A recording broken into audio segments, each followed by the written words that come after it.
नमस्कार, आप देख रहे हैं सिटी पोस्ट लाइव और मैं हूं रवि। पूर्णिया सांसद पप्पू यादव ने देश की मौजूदा स्थिति को लेकर बड़ा बयान दिया है, जिससे राजनीतिक हलकों में अब चर्चा तेज हो गई है।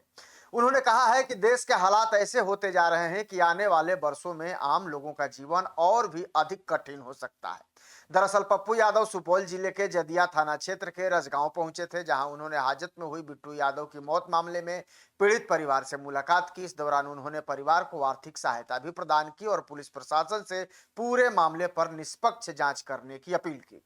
मीडिया से बातचीत करते हुए पप्पू यादव ने कहा कि आज देश में गरीब और कमजोर वर्ग सबसे ज्यादा परेशान है। उन्होंने आरोप लगाया कि जनता की आवाज लगातार कमजोर की जा रही है और आम लोगों की समस्याओं पर पर्याप्त ध्यान नहीं दिया जा रहा है।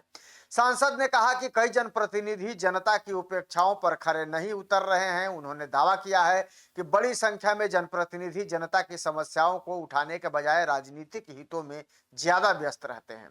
पप्पू यादव ने बिट्टू यादव मौत मामले में दोषियों के खिलाफ सख्त कार्रवाई की मांग करते हुए कहा है कि न्याय जो है वो हर हाल में मिलना चाहिए। उन्होंने एसपी से फोन पर बात कर मामले की निष्पक्ष जांच सुनिश्चित करने का आग्रह किया है और पप्पू यादव ने यह कहा है कि 2027-28 तक क्या आम लोग सुरक्षित रह पाएंगे। तो पप्पू यादव ने एक बड़ा सवाल उठा दिया है। ये पप्पू यादव के इस बड़े बयान के बाद कहीं ना कहीं जो मामला जो है वो राजनीतिक गलियारों में भी चर्चा का विषय बन गया है। क्या कुछ कह रहे हैं पप्पू यादव, जरा सुन लीजिए। पूरी भारत के 175 करोड़ लोग मर जाए, उनके जेब में पैसा हो या ना, उनके थाली में खाना हो या ना, उनकी जिंदगी कैसे चलेगी इस पर कोई चर्चा ही नहीं रह गई। बस मस्त है पूरा देश, जाति धर्म में मजहब में गरीबी से किसी को लड़ाई नहीं है। गरीब लोग अपने भाग और किस्मत से जी रहे हैं। उन्हें बता दिया गया है कि आपको भगवान ने गरीब ही बना करके जीने के लिए कहा है। बस इस देश में लोगों ने ये मान लिया है कि हमारी जिंदगी की आजादी सिर्फ सांस लेना है। बस सांस लो, इतना ही करना है। इससे ज्यादा अब इस देश में कुछ सोचना नहीं। तुम जो सांस ले रहे हो यही तुम्हारी आजादी है।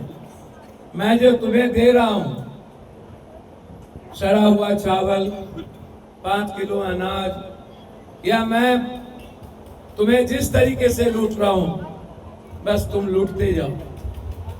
कभी बेटी का बलात्कार, एक दिनों में 2-2 दर्जन, आधा दर्जन बच्ची का बलात्कार। हर दिन किसी न किसी मासूम बच्ची को की जिंदगी को बचाना होता है, किसी मासूम बच्ची के लिए लड़ना होता है। सरकार बिल्कुल मस्त है। एक ही काम बचा है इन नेताओं को, बस पूरा देश की जनता खत्म हो जाए, पूरा देश के गरीब भीख मांगते रहे, इनके भीतर लड़ने की हिम्मत खत्म हो जाए, ये आवाज न उठा पाए। इन्हें इतना गरीब बना दो, इन्हें इतना अशिक्षित बना दो, इन्हें इतना भगवानवादी और भागवादी बना दो कि ये गलत लोगों के खिलाफ आवाज ना उठाए। इनके भीतर क्रांति का संघर्ष का कोई रास्ता नहीं बचा। बस ये समझौता कर ले, ये सरेंडर कर जाए।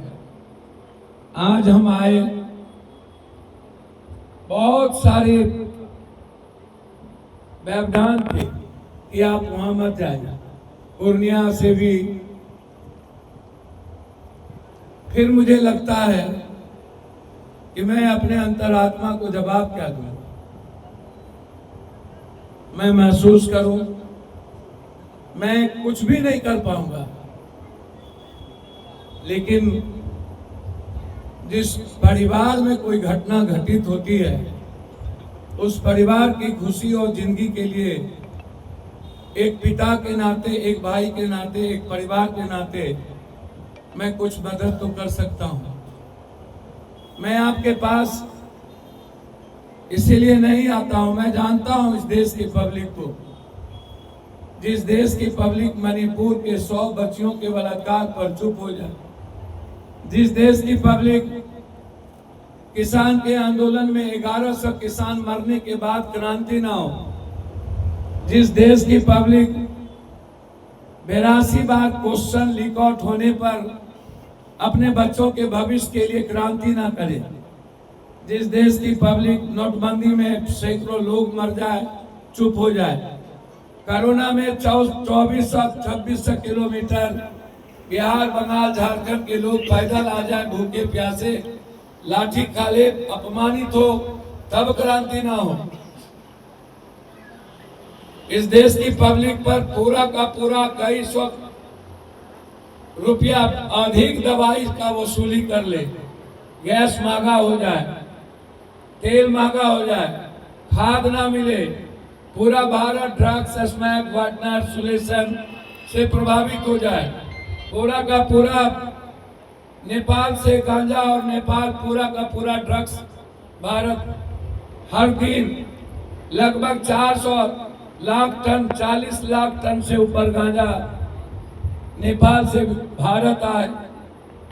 सब मस्त, सब मस्त, कोई क्रांति नहीं। न्याय ना मिले, क्रांति नहीं। आधार कार्ड में पैसा ले, क्रांति नहीं। राशन कार्ड ना बने, क्रांति नहीं। पैन कार्ड ना बने, क्रांति नहीं। जिंदगी छीनी चली जाए, क्रांति नहीं। बस आपने ये मान लिया हमको ऐसे ही जीना है, तो इसीलिए मैं जानता हूं कि आप किसी के लिए लड़ नहीं सकते। हम अपनी जिंदगी को दांव पे लगा के कोशिश करते हैं इन सिस्टम के खिलाफ हमेशा आवाज उठाएं। मुझे आपसे कोई उम्मीद नहीं है, आप कभी भी मेरा साथ नहीं दे पाएंगे, क्योंकि आप लड़ना ही नहीं जानते, आप आवाज देना जानते ही नहीं। लेकिन मैं जरूर इस देश के हर गरीब लोगों तक या पीड़ित परिवार तक जाने का प्रयास करता हूं, एक ही कारण कि उसकी बच्ची, उसका बच्चा, उसकी पत्नी कभी संकट में आर्थिक रूप से ना रहे। मैं उसकी इतनी मदद जरूर कर दूं ताकि वह परिवार छोटा सा भी अपना व्यापार करके अपनी जिंदगी और अपने बच्चे को पाल सके। इसीलिए मैं आता हूं। मैं जानता हूं इस समाज को, कल समाज ताना देगा, कल इसी की पत्नी को ताना देगा, इसके बच्चे को ताना देगा। कोई मदद का नहीं करता है किसी की।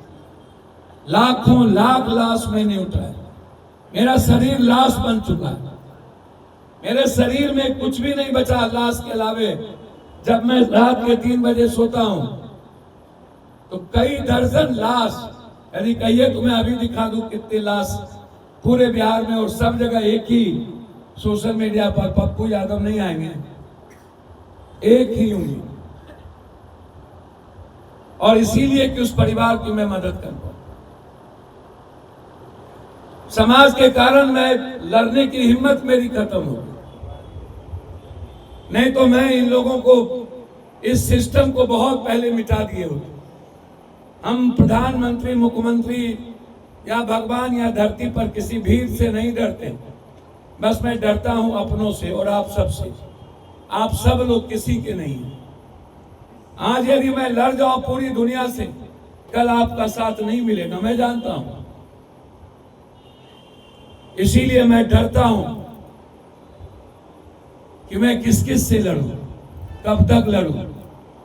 मेरी उम्र जब 18 साल की थी तब लड़ना शुरू की थी, और आज मेरी उम्र 59 है। आज तक हिंदुस्तान के हर हिस्से में मैंने लड़ाई की। इस बच्ची का क्या होगा जिसको वो छोड़ के गया? हमने आज मदद कर दी, कल यदि ये कोई व्यापार नहीं किया तो ये जी नहीं पाएगा इस घर में, कल सब लोग बेगाना हो जाएंगे।